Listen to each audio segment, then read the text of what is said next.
प्रभु नंद कुमारो में स्वामिनी वृषभानुजा कृतार्थोऽहं कृतार्थोऽहं कृतार्थोऽहं न संशयः। વાલા વૈષ્ણવો, જય શ્રી કૃષ્ણ.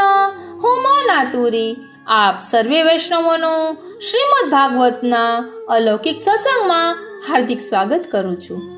આજના સત્સંગમાં આપણે શ્રીમદ ભાગવતજીનું મહાત્મ્ય પદ્મ પુરાણ અંતર્ગત જોવાના છીએ કે જેમાં વ્યાસજી મંગલાચરણ કરતા પ્રભુને વંદન કરતા બોલે છે.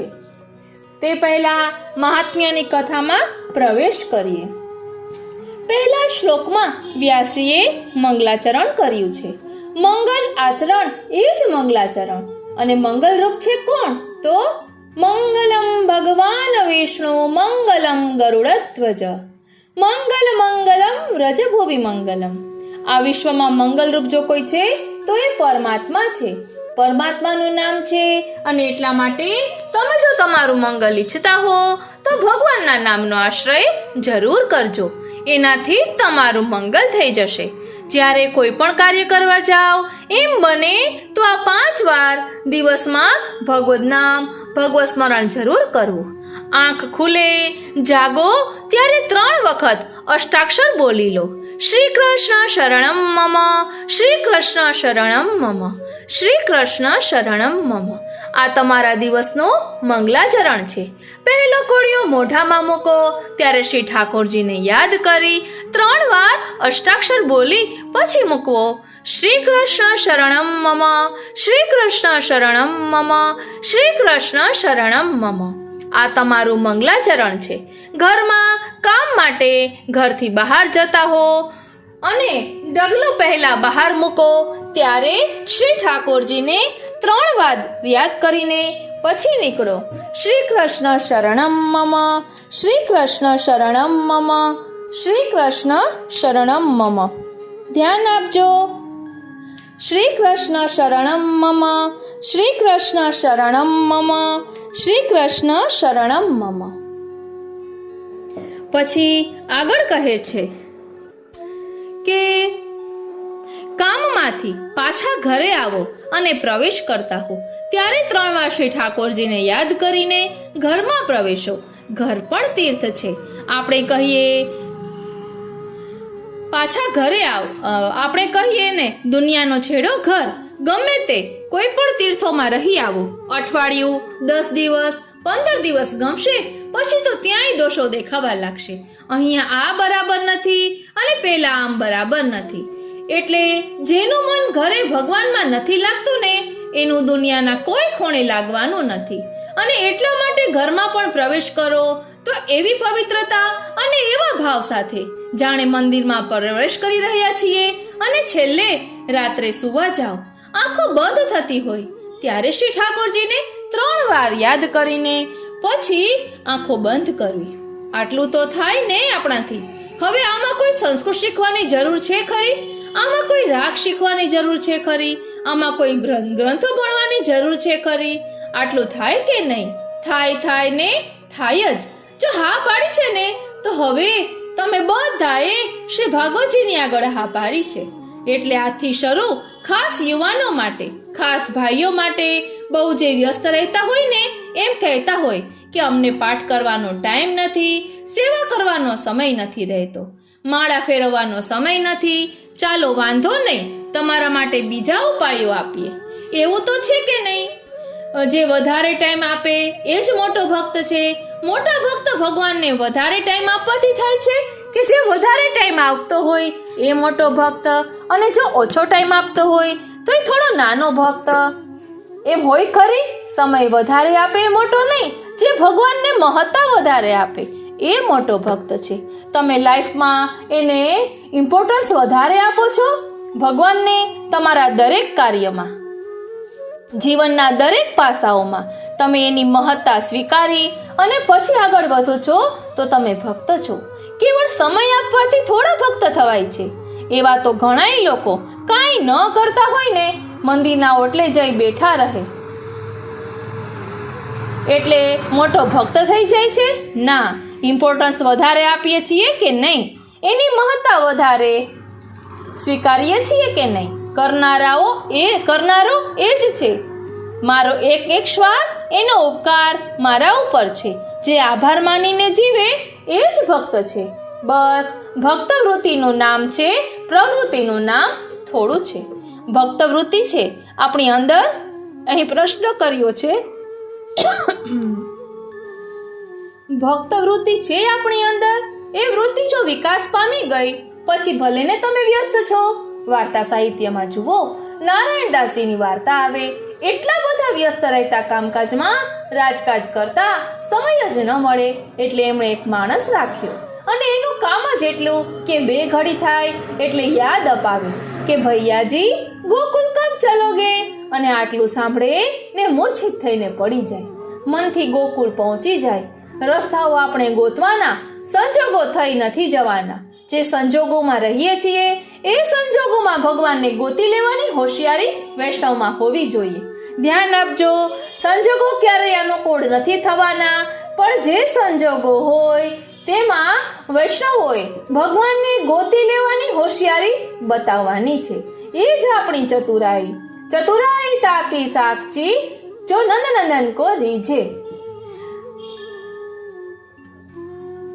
અહીં કહે છે કે એ જ આપણી ચતુરાઈ. સોહી કુશળ દાસ પરમાનંદ જો હરિ સન્મુખ થાય. કુશળ કોણ? કુશળ અને હોશિયાર એ જ જે લૌકિકમાં રહેતા પણ ભગવાનને ગોતી લે, સંસારમાં રહેતા પણ એનું સ્મરણ ન ચૂકે. એ જ હોશિયાર. આપણે સંસારમાં હોશિયાર એને માનીએ છીએ જે બીજાનું પડાવતા જેને આવડી જાય, બીજાને લપેટતા જેને આવડી જાય, બીજાને પટાવતા જેને આવડી જાય. આપણે કહીએ છીએ કે આ દીકરો મારો બહુ હોશિયાર છે હો, અને જેને આ બધું ન આવડતું હોય ને તો આ તો ભગવાનનો માણસ, ભગવાનના ઘરનો માણસ છે. એટલે ભગવાનનો માણસ પણ એને કહીએ કે જેનામાં આવડત ના હોય. તો ભગવાનનો માણસ અને કુશળ એ છે જ્યાં સંસાર અને લૌકિકતાની વચ્ચે રહેતા પણ એવી ક્ષણો ગોતી લે જેમાં પ્રભુનું સ્મરણ થઈ શકે. એ ચતુરાઈ ભક્તમાં હોવી જોઈએ. સંસાર અનુકૂળતાઓ કરીને નહીં આપે. સંસારમાં અનુકૂળતાઓ તમારે કાઢી લેવાની. તો આમ મંગલાચરણ આ 5 પ્રકારથી કરવું. મંગલ આચરણ જીવનમાં મંગલ રૂપ નિધાન સાવરો મંગલ રૂપ નિધાન. મંગલના નિધિ પરમાત્મા છે, એટલા માટે તમે તમારું શુભ ઈચ્છો છો, તમે તમારું મંગલ ઈચ્છો છો, તમારા જીવનમાં આનંદ ઈચ્છો છો. તો આ ત્રણેયનું મૂળ એ પરમાત્મા છે એમ શાસ્ત્ર કહે છે. જો ઈચ્છતા હો તો જ્યાંથી પ્રાપ્ત થાય છે ત્યાં પહોંચી જાઓ, અને એ છે શ્રી ઠાકોરજીના ચરણારવિંદ. તો ચાલો મંગલાચરણમાં પ્રવેશ કરીએ.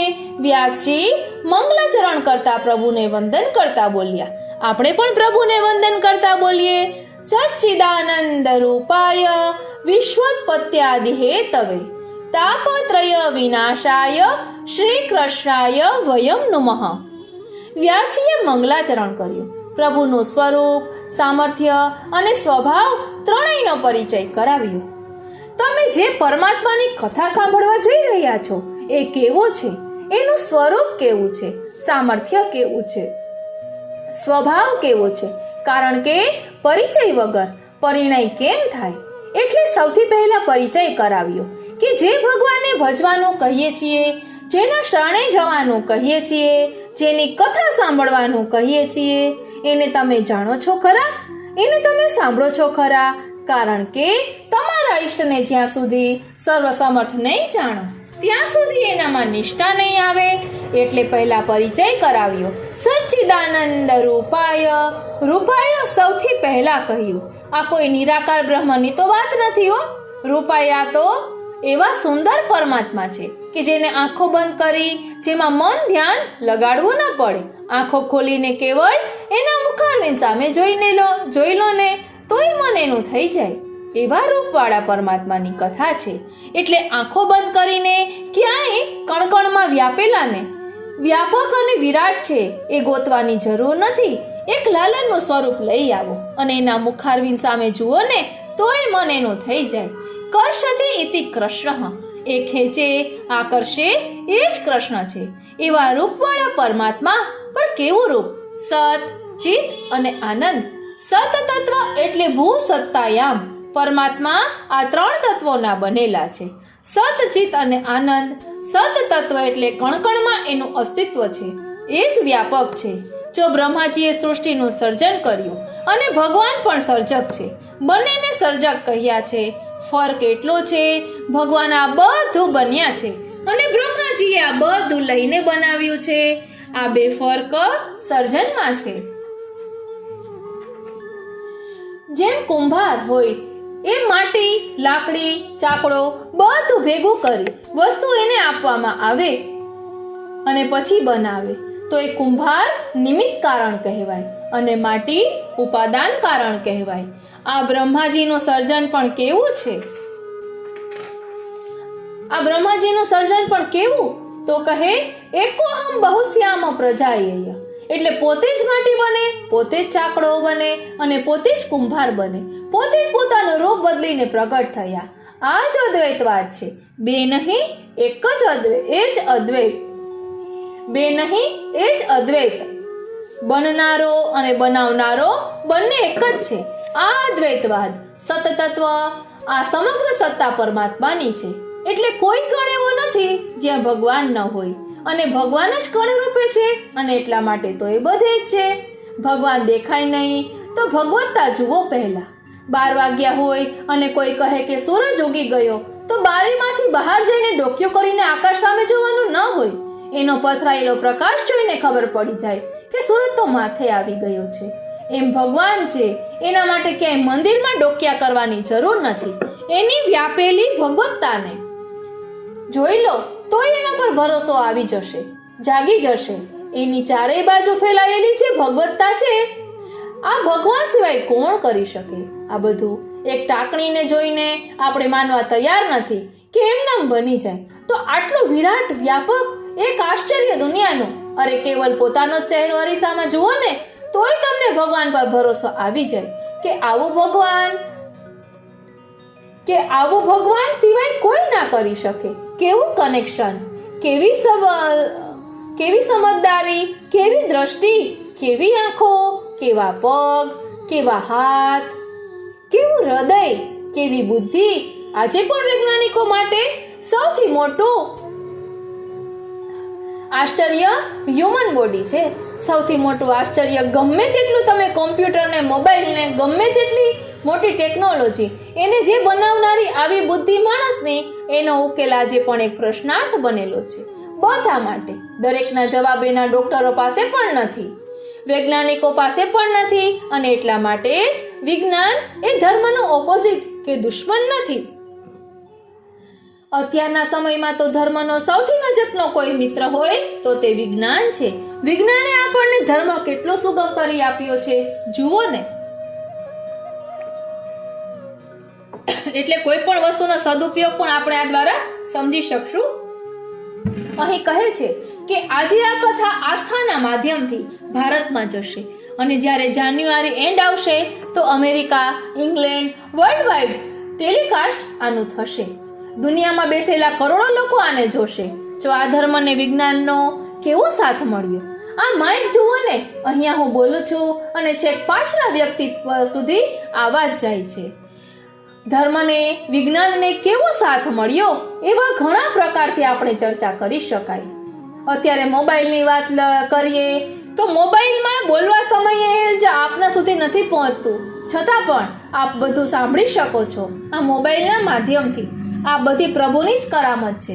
અત્યારના સમયમાં હવે આ બંને દુશ્મન નથી રહ્યા, બંને ગાઢ મિત્રો થઈ ગયા છે અને આ બંનેને જો જોડીમાં સ્વીકાર કરો ને તો વધારે કલ્યાણકારી ધર્મ થઈ શકે એમ છે. જો મૂળ વાત કરી રહ્યો છું સતતત્વ, પરમાત્મા જે સર્વત્ર વ્યાપક છે. પરમાત્મામાં બીજું તત્વ છે ચિદ તત્વ, એટલે કે ચિત્તી જ્ઞાને ચૈતન્યત્વ. આ ચિત્ત તત્વ પરમાત્માનું છે. જ્યાં જ્યાં ચૈતન્યત્વ દેખાય છે પરમાત્માનું, જ્યાં જ્યાં જ્ઞાન થાય છે ત્યાં પરમાત્મા છે. પ્રભુ પોતે જ્ઞાનરૂપ છે. સત્યમ જ્ઞાન અનંતમ બ્રહ્મ એમ શાસ્ત્રોએ કહ્યું. પ્રભુ સર્વજ્ઞ છે, જીવ અલ્પજ્ઞ છે. આપણે ગમે તેટલું જાણીએ છતાં લિમિટેશન છે. પ્રભુના જ્ઞાનની બહાર આ વિશ્વનું કોઈ જ્ઞાન નથી. એ બધું જ જાણે છે, એને બધું જ ખબર છે અને એ બધું જાણનારો છે. એ જ તમારા હૃદયની પણ જાણે છે. એટલે એને ખબર જ છે કે તમે ક્યારે શું આપવું, તમને ક્યારે શું આપવું એ તમારા દિલની જાણે છે. એટલે શ્રી મહાપ્રભુજી કહે છે કે માગવું નહીં. એને ખબર જ છે, પણ તમારી માંગ પ્રમાણે નહીં આપે, તમારા હિત પ્રમાણે આપશે. પરમાત્મામાં ત્રીજું તત્વ છે આનંદ તત્વ. પરમાત્મા ત્રણેયના બનેલા છે. પ્રભુ એટલે આનંદ. લઈને મળે એ સુખ, આપીને મળે એ આનંદ, જમીને મળે એ સુખ, પણ ભૂખ્યાને જમાડીને જે મળે ને એ આનંદ. કેટલી સરળ વ્યાખ્યા આનંદ અને સુખની આપી છે કે લેવાની વૃત્તિ પોતાને આનંદ થાય, પોતાને સુખ થાય તો એ સુખ, અને બીજાને આપીએ તો આનંદ. બંનેના ફિલિંગ્સ કેવા જુદા હોય છે. જ્યારે પણ તમે આત્મધર્મ કરો ત્યારે એક જુદો જ આનંદ તમને અનુભવાય. એ ઇન્દ્રિયોથી પરનો આનંદ છે. એમાં જે સંતોષ અને શાંતિ મળે ને એ બીજામાં ન મળે. કથા શ્રવણ કરીએ, સેવા કરીએ, કોઈને મદદ કરીએ, એટલે જ મને તો ઘણીવાર એમ થાય છે કે આપણા કોઈ વખાણ કરે, આપણા સ્વભાવના કે આપણા શરીરના કે આપણા ગુણોના, તો આપણને કેવો આનંદ થાય. વિચાર કરો તો જે દેહના વખાણ કરે તો આપણા દેહના ગુણ ગાય તો આટલો આનંદ થાય, તો જે આપણા આત્માના ગુણગાન કરે તો એમાં કેવો આનંદ હશે. પણ જ્યારે સમજાય ને કે પરમાત્મા અને આત્મા બંને એકરૂપ છે, ત્યારે કોઈ પરમાત્માના ગુણગાન કરે ને ત્યારે આનંદ એવો લાગે જાણે મારી આત્માના ગુણગાન કોઈ કરી રહ્યું છે. કારણ કે જેના મેં ગુણગાન કર્યા એનો જ અંશ મારી અંદર છે. એ અભેદત્વ અદ્વૈત બુદ્ધિ ત્યારે થાય, ત્યારે ગાયેલા ભગવાનના ગુણગાન પણ પોતાના જેવા લાગે. જ્યારે આપણી પ્રશંસા થતી હોય ને એવા ભગવાનના ગુણગાન લાગે. કારણ કે માણસને ગમે તેટલા વખાણ કરો એને ક્યારેય થાક લાગે કે બસ હવે નહીં હો, આપણે એમ કહીએ કે ભલે ને, ના આવું કંઈ ના હોય. એ ભગવાનની કૃપા છે. એમ કૃપા કહીને બધું સ્વીકારી લઈએ કે બધું છે તો સ્વીકારી લઈએ છીએ ને, એમાં કાંઈ વાંધોય નથી, ગમે ખરા. તો વિચાર કરો કે આ દેહના કોઈ ગુણગાન કરે તો આટલું બધું ગમે છે, તો આત્માના પરમાત્માના ગુણગાન થઈ રહ્યા હોય ત્યારે કેટલો આનંદ થાય. આ દેહના કોઈ ગુણગાન કરે તો આટલું ગમે, તો આત્મા પરમાત્માના ગુણગાનમાં કેટલો આનંદ થાય. પરમાત્માના જ્યારે ગુણગાન થાય ત્યારે એમ જાણવું કે મારી આત્માની પ્રશંસા થઈ રહી છે. આત્મનસ્તુ કામાય સર્વમ પ્રિયમ ભવતી. કારણ કે એક જ પરમાત્મા સર્વમાં વ્યાપ્ત છે. તો આનંદ તત્વ, અને એટલા માટે જ કહેવાય છે કે માણસ આખી જિંદગી સુખને શોધે છે પણ આનંદને તો લઈને જન્મે છે. પરમાત્મા માટે પણ નંદ ઘેરા આનંદ ભયો, એમ આપણે કહીએ છીએ. નંદના ઘેર આનંદનો પ્રાગટ્ય છે. તો આમ ત્રણ તત્વ પરમાત્મામાં, સત, ચિત અને આનંદ, આ પરમાત્માનું રૂપ છે. રૂપાય કારણ કે આપણે બધા કૃષ્ણ પ્રેમી ભક્તો, આપણે બધા વૈષ્ણવો, આપણે બધા પુષ્ટિમાર્ગીય વૈષ્ણવો, આપણે બધા સાકાર બ્રહ્મના ઉપાસક છીએ. આપણે કૃષ્ણની ભક્તિ કરવા વાળા છીએ, સાકાર બ્રહ્મના ઉપાસક છીએ. અમને નિરાકાર અને સર્વ વ્યાપેલો ને દરેકના આત્મા રૂપે બિરાજતો હશે. પણ અમને પ્રેમ તો યશોદાના લાલન સાથે છે, અમને પ્રેમ તો રાધાના સ્વામી સાથે છે, અમને તો પ્રેમે અમારા ગોપીના સાથે છાક લીલા કરતા ઠાકોરજીમાં છે, અમને તો પ્રેમે ચૂલનો ભર છાછ માટે ગોપીઓને ત્યાં નાચતા ઠાકોરજીમાં છે. અમને તો એ ગાયોને લઈને વનમાં જ્યારે ચરાવવા જતો હોય ને અને પાછળ ચાલતો હોય એવા કૃષ્ણ સાથે અમને પ્રેમ છે. સગુણ સ્નેહી શ્યામળા વાલા અહર્નિશ દર્શન આપોજી, પરમ સુખ દેવાને કાજી વાલો વ્રજમંડલ સ્થિર કરી સ્થાપોજી. અમે બધા લોકો કૃષ્ણ પ્રેમી છીએ. અમારા માટે બ્રહ્મ, ઈશ્વર, પરમાત્મા એ બધું જ કૃષ્ણ છે અને એ પ્રેમની સાથે આપણે બધા આગળ વધનારા. અને એટલા માટે અહીંયા કહ્યું સચ્ચિદાનંદ રૂપાય. આવું રૂપ છે તો કહ્યું રૂપ તો ઉત્તમ છે, પણ એ કામ શું કરે છે? તો કહ્યું આ જે કામ કરે છે ને એવું તો કોઈ નથી કરી શકતું. તો કઈ શું કામ કરે છે? તો કહ્યું વિશ્વોત્પત્તિ આદિ હેતવે, વિશ્વની ઉત્પત્તિ, સ્થિતિ અને લય કરે છે. આ જ સર્જક છે, આ જ પાલક છે અને આ જ વિસર્જક. અને વિસર્જનમાં દ્વેષ નથી. રમત શરૂ કરી હોય, રમતા હોઈએ ને પછી રમત સમેટી લઈએ, એમાં કોઈ દ્વેષ નથી. માણસની તકલીફ એ છે કે માણસને સર્જન કરે તો એને મોહ થાય, પાલન કરે તો અહંકાર થાય અને ગુમાવી બેસે તો દુઃખી થાય. ધ્યાન આપજો, માણસની તકલીફ શું છે. માણસને સર્જન કરે તો એને મોહ થાય, એટલે આપણો પોતાનું બાળકો એમાં મોહ થાય, પછી તેનું પાલન કરે તો અહંકાર થાય અને ગુમાવી બેસે તો દુઃખી થાય. પણ ભગવાનને સર્જનમાં પણ આનંદ, પાલનમાં પણ આનંદ અને વિસર્જનમાં પણ આનંદ. જેમ નાનકડું બાળક દરિયા કિનારે માટીથી ઘર બનાવતું હોય ત્યારે પણ આનંદ, ઘર બનાવ્યા પછી રમતું હોય ત્યારે પણ આનંદ, અને કૂદકો મારી મારી ઘરને તોડતો હોય ત્યારે પણ આનંદ જ હોય. એને તો ત્રણેય પ્રસંગે આનંદ છે, એને ક્યાંય ભેદ નથી. એના માટે સર્જવું પણ રમત છે, રમવું પણ રમત છે અને તોડવું પણ રમત છે. નથી એને રાગ કે નથી દ્વેષ, તે એનાથી પર છે, એ પરમાત્મા છે. તો આ સમગ્ર સૃષ્ટિનું સર્જન પરમાત્માએ પોતાનામાંથી કર્યું, એ જ પાલન કરી રહ્યો છે. આ વિશ્વને ચલાવનારો એ જ છે અને એ જ જ્યારે નવસર્જન કરવું હોય ત્યારે વિસર્જન કરી દે છે. તો વિશ્વની ઉત્પત્તિ, સ્થિતિ અને લય પરમાત્મા કરે. જે બહુ મોટા કામ કરતો હોય એ સ્વભાવનો બહુ આકરો હોય. કે આનો સ્વભાવ કેવો છે? તો કહે આના જેવો કૃપાળુ સ્વભાવ વાળો વિશ્વમાં બીજો કોઈ નથી. એનો સ્વભાવ બનાવતા કહ્યું તાપત્રય વિનાશાય. આ ત્રિવિધ તાપોને હરનારા પરમાત્મા છે.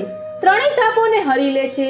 આધિભૌતિક, આધ્યાત્મિક અને આધિદૈવિક ત્રણેય પ્રકારના તાપોનું જે શમન કરનારા એ પરમાત્મા છે. અને એટલા માટે જીવનમાં જ્યારે પણ દુઃખ આવે ત્યારે એક ઉપાય અને એક જ ઔષધિ છે, પરમાત્માનો આશ્રય. કોઈ પણ પ્રકારનું સંકટ જીવનમાં આવ્યું ત્યારે દુનિયાના લોકો મદદ કરી શકશે, સુખી નહીં કરી શકે. કોઈની પણ મદદથી ગેરંટી ન આપી શકાય કે હવે તું સુખી થવાનો છે. મદદ કરી શકે પરંતુ સુખી કરનારા કેવલ પરમાત્મા છે. અને એટલા માટે કહ્યું પ્રણત ક્લેશ નાશાય ગોવિંદાય નમો નમઃ. એટલે જ કહ્યું ક્લેશના નાશક પરમાત્મા છે અને આ જ અમોઘ ઔષધિ છે કે જ્યારે પણ પરમાત્માના શરણે તમે જાઓ ત્યારે બે હાથ જોડીને એ જ વિનંતી કરો કે હે પ્રભુ, હું આપનો છું, આપના શરણે છું, અસમર્થ છું પણ આપ સર્વ સમર્થ છો. પ્રભુ સર્વ સમર્થો હિ તતો નિશ્ચિંતતામ વ્રજેત. ત્રણેય તાપોને હરી લેનારા પરમાત્મા આધિભૌતિક, આધ્યાત્મિક અને આધિદૈવિક.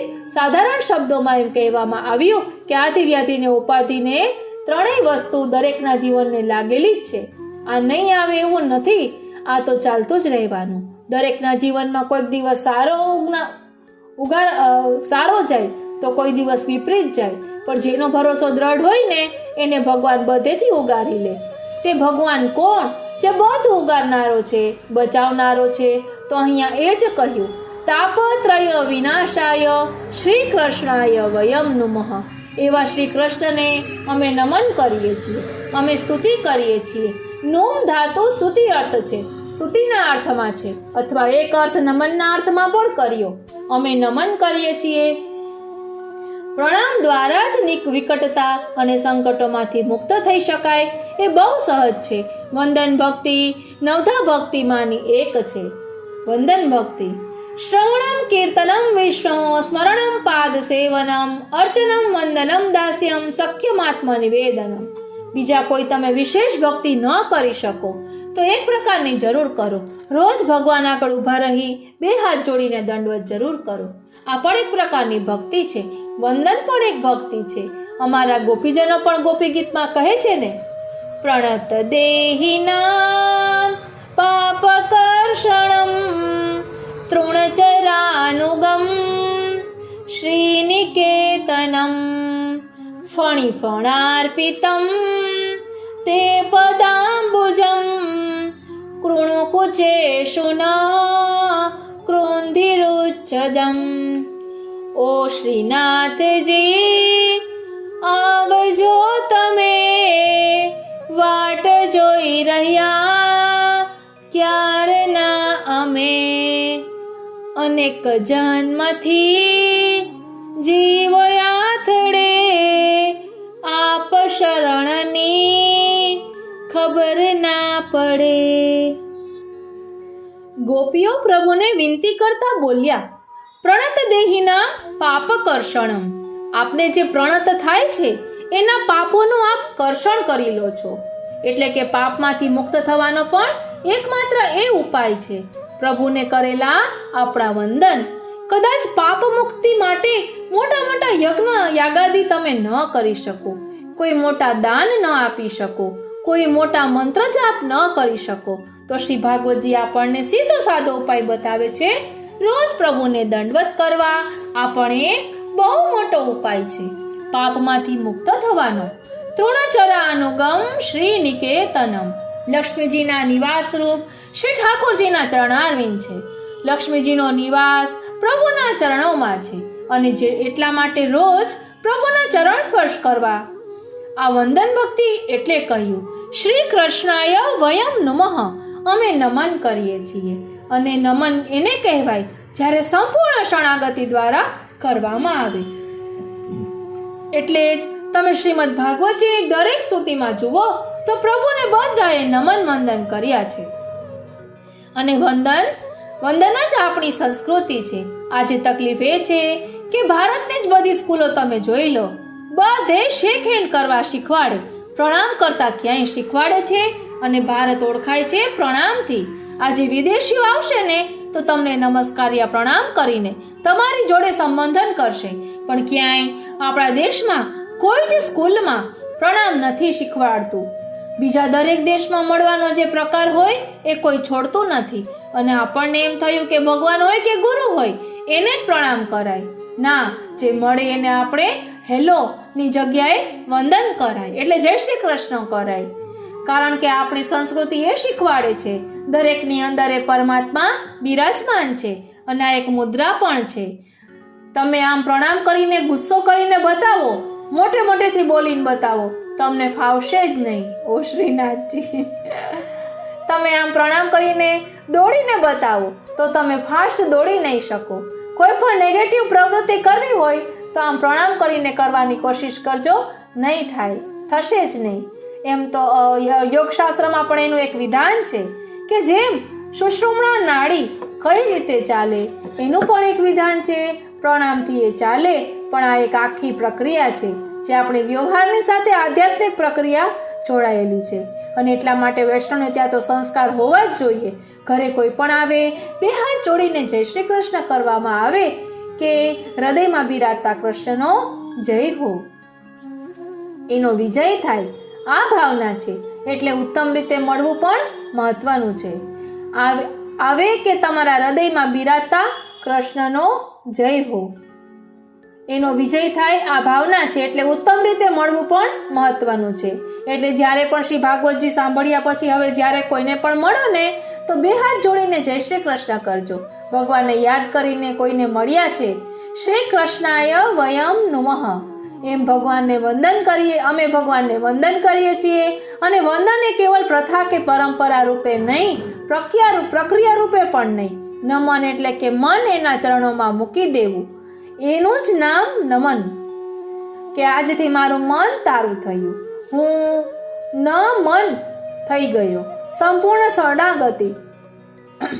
મેં તો શ્રી ભાગવતજી કરતા કરતા જીવનમાં અનુભવ્યું છે કે જ્યારે તમે શ્રી ભાગવતજીનો આશ્રય કરવા લાગો છો ને ત્યારે 4 વસ્તુ આપણા જીવનમાંથી જતી રહેતી હોય એમ લાગે છે.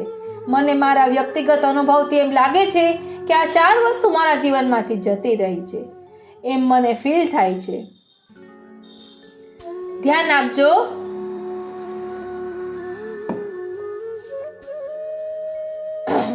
આપણને એમ લાગે કે જીવનમાંથી આશ્ચર્ય ભાવ જતો રહ્યો. દુનિયામાં કંઈ પણ ઘટતું હોય, કંઈ પણ તમે જુઓ, કોઈ તમને સરપ્રાઈઝ આપવા આવે કે કંઈક અજુગતું કે કંઈક નવું જુઓ, તમને આશ્ચર્ય ન થાય. ખરેખર કહું, મને આશ્ચર્ય નથી થતું. ઓ શ્રીનાથજી, ઘણા લોકો સરપ્રાઈઝ આપવા પણ આવે ને તો મારે એની આગળ નાટક કરવું પડે કે હું એકદમ સરપ્રાઈઝ થઈ ગયો, પણ ખરેખર આનંદ અંદરથી મને નથી થતું.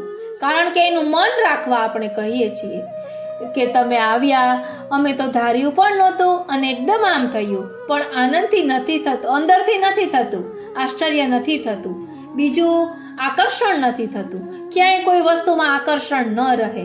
આમ સ્વભાવ લાગે કે બધું જ સારું છે. આકર્ષણ એટલે નિરસતા ન થઈ જાય, એની પાછળ ઘૃણા ભાવ પણ ન આવે, એનો હીન ભાવ પણ નહીં. એ બધી જુદી વસ્તુઓ છે, એ પછી નેગેટિવ પ્રવૃત્તિઓ થઈ જાય. પણ કોઈનું આકર્ષણ ન રહે એટલે એમ લાગે કે બધે ભગવાન છે, બધું જ છે, બધાનો સ્વીકાર છે. ત્રીજું, આકાંક્ષાઓ જતી રહે.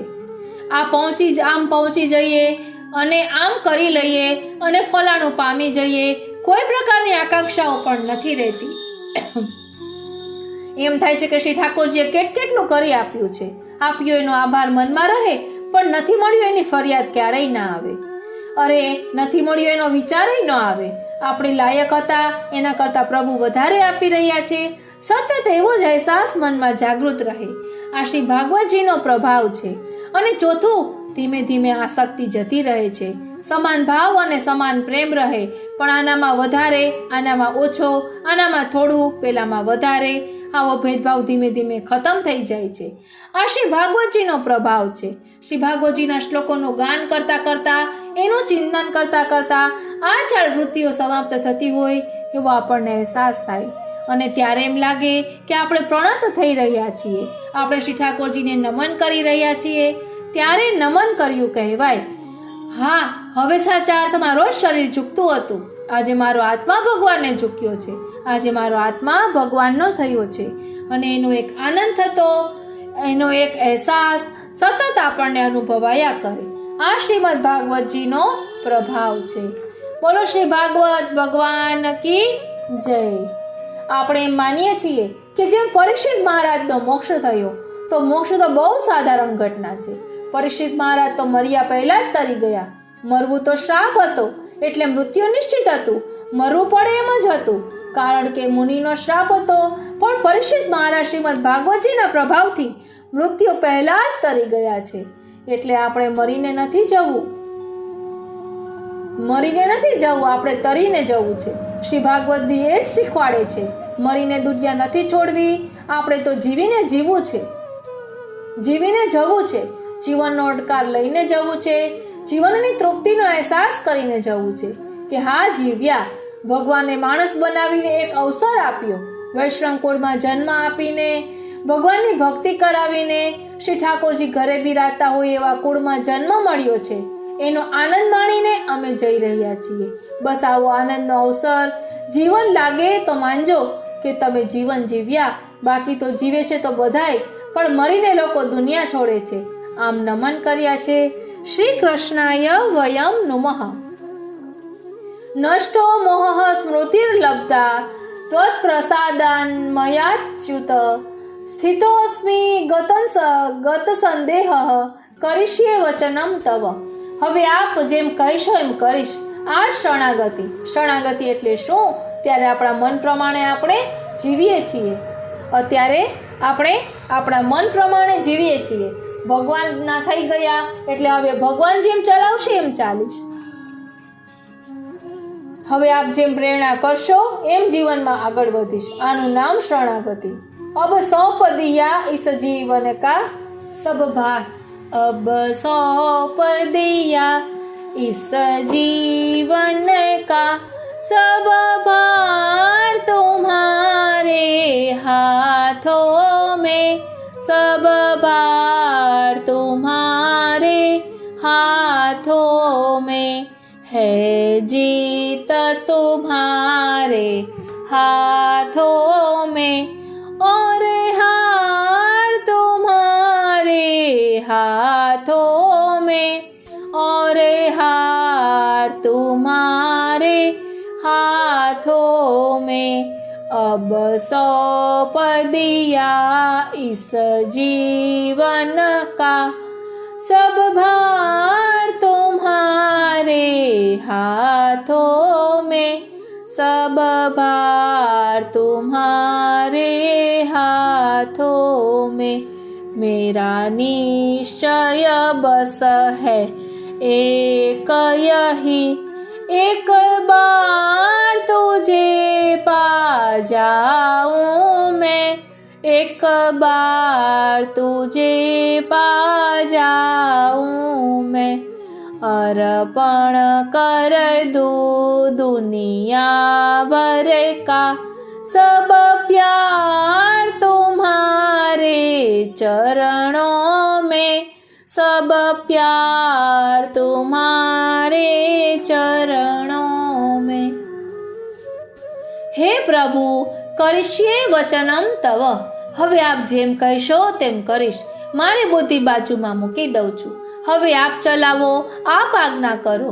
હવે મને મારા જીવનની સાર્થકતા સમજાઈ ગઈ, હું લડીશ તો પાપ અને પુણ્યના ચક્કરમાં પડી જઈશ, આપની આજ્ઞા પાડીશ तो पाप અને પુણ્યની ઉપર ઉઠી જઈશ। मेरा निश्चय अब एक है यही, एक बार तुम्हें पा जाऊं मैं, अर्पण कर दो दुनिया भर का सब प्यार तुम्हारे हाथों में। श्री कृष्णाय वयम नुमः, हे श्री कृष्ण અમે આપને વંદન કરીએ છીએ। અને એટલે શ્રી મહાપ્રભુજીએ આપણને અષ્ટાક્ષર મંત્ર આપ્યો છે, શ્રી કૃષ્ણ શરણમ મમ, જે અર્જુને કહ્યું, જે ગીતાજીનો સાર છે એ આપણો મહામંત્ર છે, જે શ્રી ભાગવતજીનો સાર છે એ આપણો મહામંત્ર છે। અને અંતિમ મંત્ર એ જ, હું આપના શરણમાં છું, શરણ આય સોહી તારે, જે જન શરણ આય સોહી તારે। શરણાગત છે એનો તારવાનો સંકલ્પ છે। ઘણા કહે કે ભગવાન બધાનું ભલું ઈચ્છતા હોય તો બધાનું ભલું કેમ નથી થઈ જતું। એક ભાઈ વાળ કપાવવા ગયા અને નાઈને ત્યાં વાળ કપાવતા હતા। એ વ્યક્તિ બહુ વિદ્વાન હતા, એટલે નાઈએ પૂછ્યું કે તમે ભગવાનની બધી વાતો કરો છો અને ભગવાન જો બધાને સુખી કરવા ઈચ્છતા હોય તો બધા સુખી કેમ નથી થતા, નથી થઈ જતા, બધા અડધા દુઃખી કેમ લાગે છે? જ્યારે આવો પ્રશ્ન કર્યો ત્યારે ચિંતનમાં પડી ગયા। એણે કીધું, ચાલ મારી જોડે। બહાર લઈ ગયા અને બધા રસ્તા પર આવતા જતા રોડ ક્રોસ કરતા હતા। ત્યારે પેલા વિદ્વાને પૂછ્યું કે તું શું કામ કરે છે? કહી, હું દાઢી કરું, વાળ કાપું। અચ્છા, તો પછી જો આ પેલો વ્યક્તિ દાઢી વાળો ગયો, એની કેમ નથી કાપી? પેલાના વાળ વધારે છે, એના કેમ નથી કાપ્યા? ત્યારે પેલો નાઈ કહે કે બધાની જવાબદારી મારી પાસે થોડી છે, જે મારી પાસે આવે એને કાપી આપું।